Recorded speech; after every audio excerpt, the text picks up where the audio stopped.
Hello guys, in this tutorial I'm going to talk about how to fix Windows cannot find, make sure you type name correctly and then try again issue. First of all, you have to open the File Explorer options.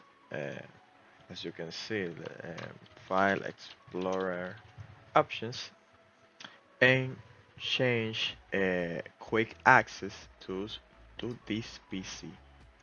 And after that, apply. And then if it didn't work, please go to the icon. For example, um, let's see this icon. For example, Roblox, this icon. More and open file location. Right click and rename it. And that's it, guys. This is the whole video. I hope you like it. And please leave me your like and subscribe. And thank you for watching and see you next video. Ciao, ciao.